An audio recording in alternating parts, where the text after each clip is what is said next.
सुनो ये बड़की माई, सुनो ये बड़का भाई, काकी चाची दादी बात रखी है याद। आइल करा काट तो हर पवनवा मांगेला घूमी घूमी आशीर्वाद, मांगेला घूमी घूमी आशीर्वाद, मांगेला घूमी घूमी।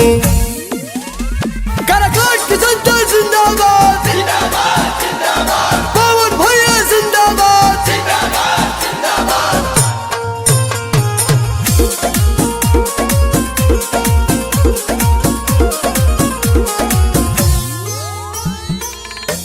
तोहर भतीजवा तुमसे विनती करता,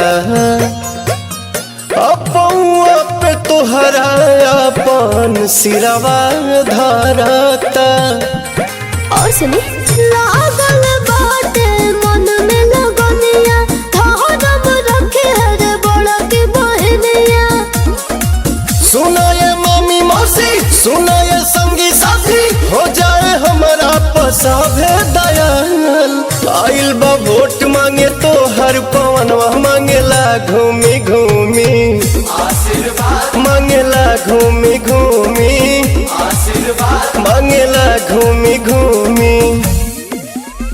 काराकाट की जनता जिंदाबाद, जिंदाबाद जिंदाबाद, पवन भैया जिंदाबाद, जिंदाबाद जिंदाबाद। काराकाट की जनता जिंदाबाद, जिंदाबाद जिंदाबाद, पवन भैया जिंदाबाद, जिंदाबाद जिंदाबाद। केहू के बहिया केहू के पौआ धरी ले, जनता जनार्दन से हम अर्जी करी ले। बाहे सगर विकास के बेरिया, सुखवा सवरे दिल के भीतरिया। तू रब न कोनो वादा, जानब जीवो से ज्यादा, रही न मनवा में कोनो मलाल।